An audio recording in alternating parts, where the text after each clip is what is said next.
Assalamualaikum warahmatullahi wabarakatuh. Bismillahirrahmanirrahim. Alhamdulillahillazi kana bi ibadihi khabiran basira. Tabarakallazi ja'ala bis sama'i burujan wa ja'ala fiha sirajan wa qamara munira. Asyhadu an la ilaha illallah wa asyhadu anna Muhammadan abduhu wa rasuluhu allazi ba'atsahu bil haqqi basiran wa nadhira wa da'iya ilal haqqi bi izni wa sirajan munira. Allahumma shalli alaihi wa ala alihi washabihi wasallam tasliman katsira. Amma ba'du.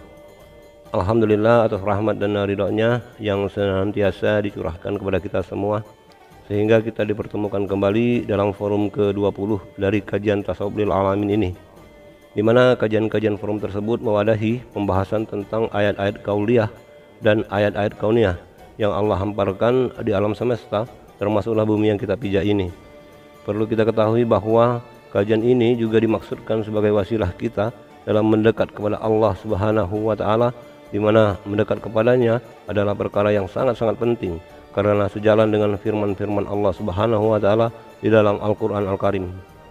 Selanjutnya salawat teriring salam semoga senantiasa Allah curahkan kepada baginda Nabi besar Muhammadin sallallahu alaihi wasallam beserta keluarga dan para sahabat beliau, di mana atas risalah yang Rasulullah sampaikan maka kita terkhusus umatnya berada dalam kelurusan ketauhidan serta akhlak dan peradaban yang jauh lebih baik dari peradaban masa sebelum Islam diturunkan, yaitu peradaban yang musyrik, jahil dan zalim.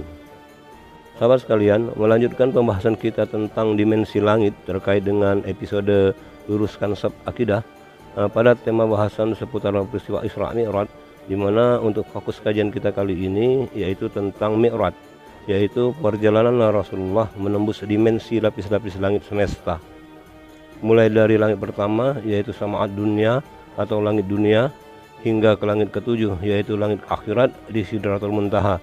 Dari sanalah Rasulullah menyaksikan surganya Allah.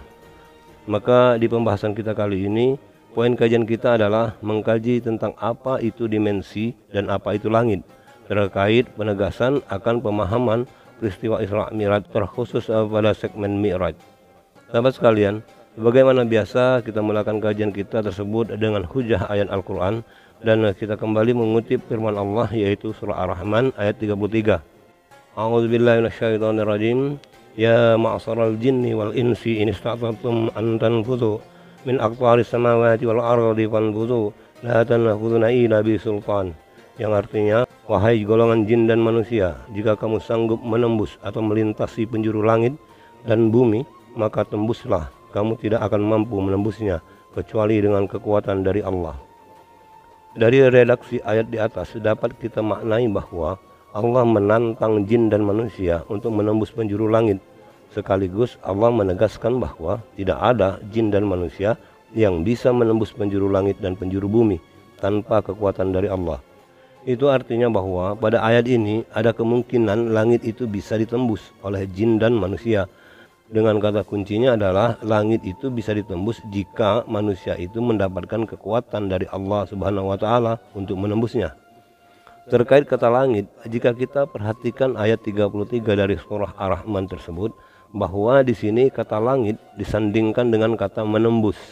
Itu menggambarkan bahwa langit adalah sesuatu yang identik dengan lembaran, di mana terdapat juga satu dalil yang memperkuatnya, yaitu satu surat tentang akhir dari fase akhirat, di mana dikatakan Allah menggulung langit akhirat seperti menggulung lembaran-lembaran kertas. Ini menggambarkan seperti apa langit itu.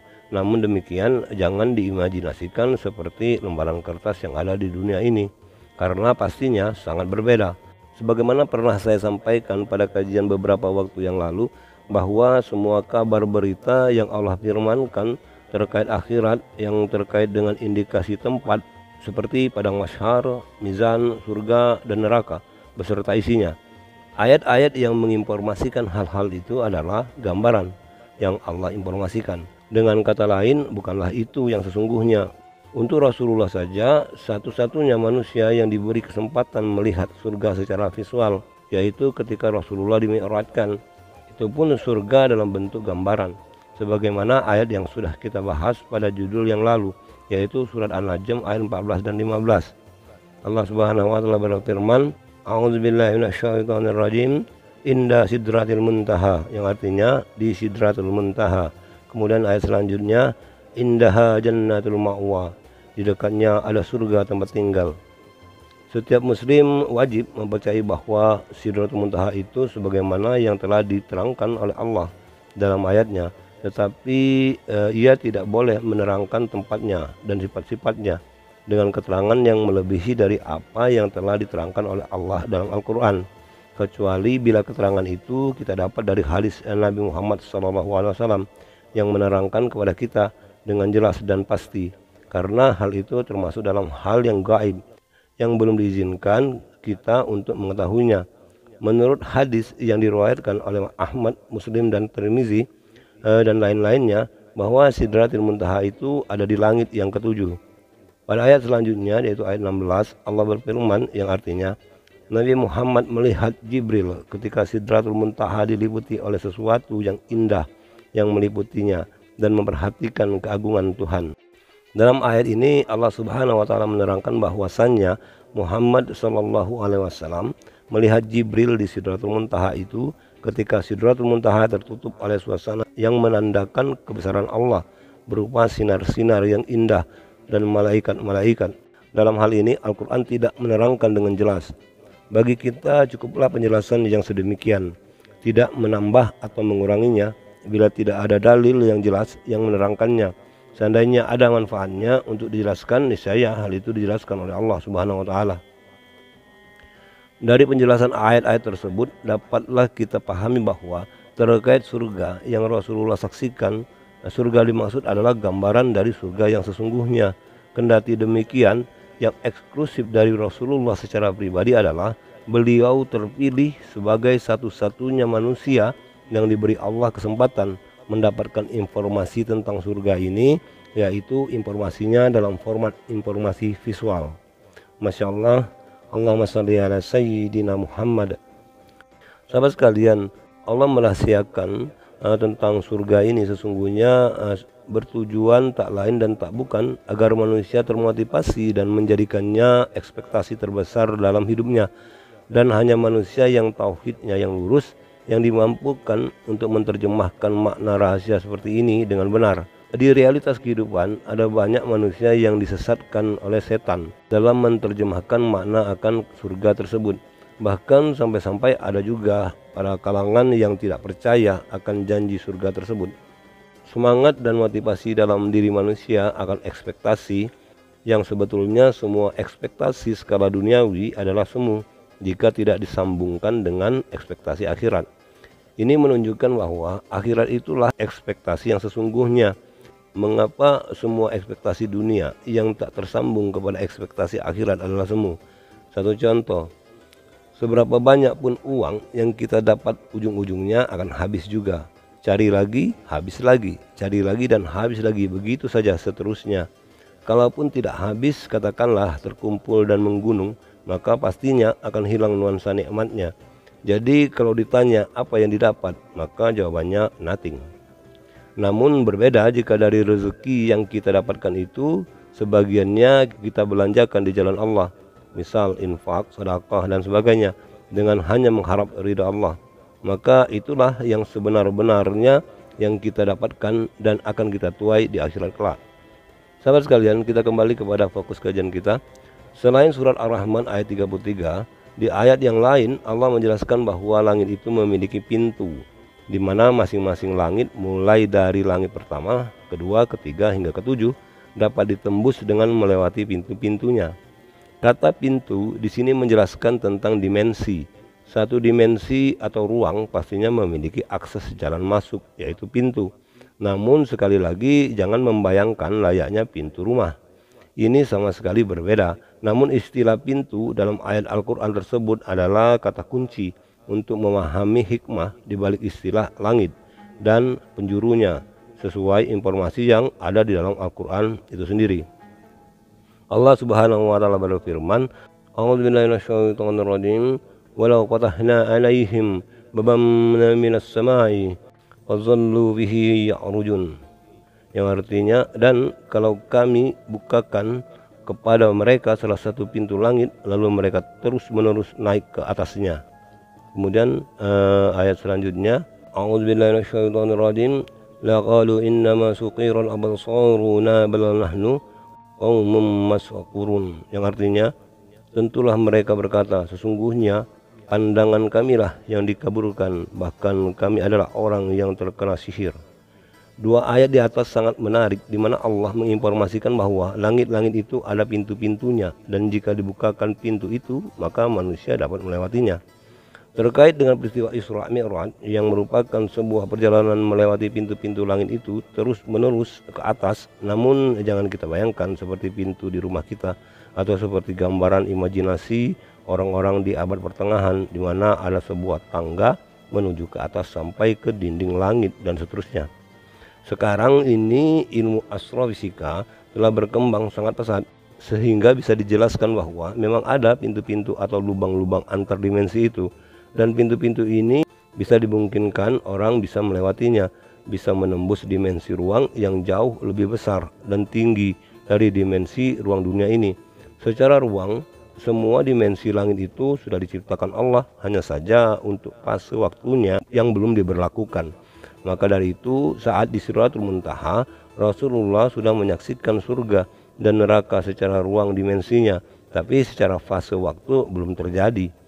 Jadi dari ayat di atas terdapat kata kuncinya, yaitu bahwa pintu-pintu dimensi langit itu dari sisi ilmu astrofisika dapat dijelaskan bahwa lubang antar dimensi itu memang ada dan dapat dimasuki oleh manusia secara lahir dan batin, secara jiwa dan raga, sebagaimana orang yang terkena sihir yang bisa menghilang dari pandangan.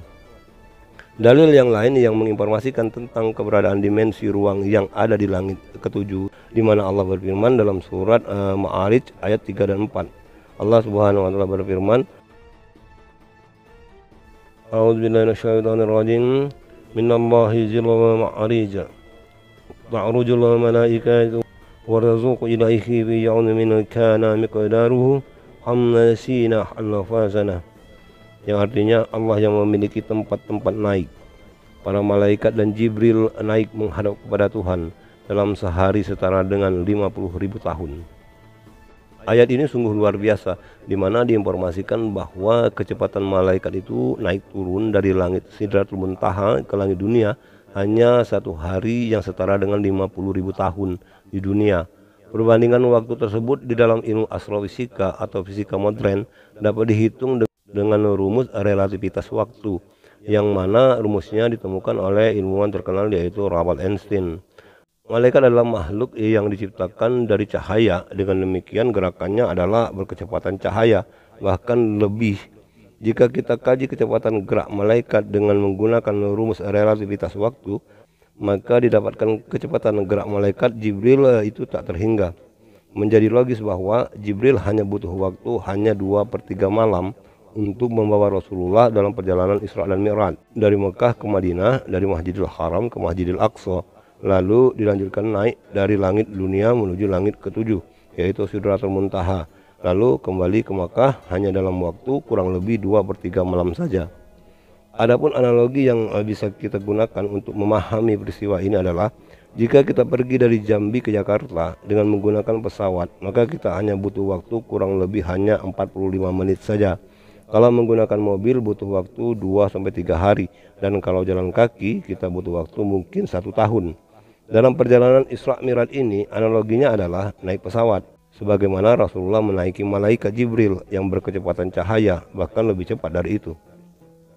Sahabat sekalian, terkait hakikat ilmu pengetahuan, di mana semua ilmu pengetahuan yang sampai kepada akal manusia adalah Allah yang mengilhamkannya, dan ini terlepas dari identitas siapa orangnya, mau dia muslim atau non muslim.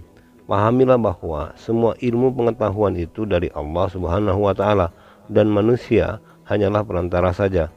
Apapun nama ilmu itu, sesungguhnya itulah hikmah yang Allah turunkan melalui ilham, tak terkecuali ilmu-ilmu pengetahuan modern seperti astrofisika, antropologi, kedokteran modern, sains modern, dan sebagainya.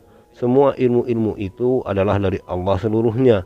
Jadi sebagai muslim, kita jangan salah memahami, apalagi beranggapan bahwa ilmu pengetahuan itu pemiliknya adalah siapa penemunya. Ini adalah anggapan yang keliru. Terkait dampaknya ilmu itu barulah di tangan manusia. Ketika bermanfaat, itulah sunatullah dari ilmu atau hikmah tersebut. Dan kalau dampaknya buruk, maka celakalah bagi yang melakukannya. Jadi sekali lagi saya tegaskan, semua ilmu pengetahuan di ranah kehidupan manusia adalah Allah saja pemiliknya. Demikianlah pembahasan mengenai peristiwa Isra Mi'raj ini yang terbagi menjadi 3 part. Semoga kajian ini bermanfaat sekaligus menjawab semua keraguan dalam meyakini kisah tersebut. Dengan ini saya mohon undur diri. Terima kasih atas segala perhatiannya dan mohon dimaafkan atas segala kekurangannya. Semua kebenaran yang kita dapatkan dari kajian ini wabil khusus untuk saya pribadi bahwa kebenaran itu semata-mata dari Allah Subhanahu wa taala dan untuk semua kekurangannya adalah mutlak dari saya pribadi.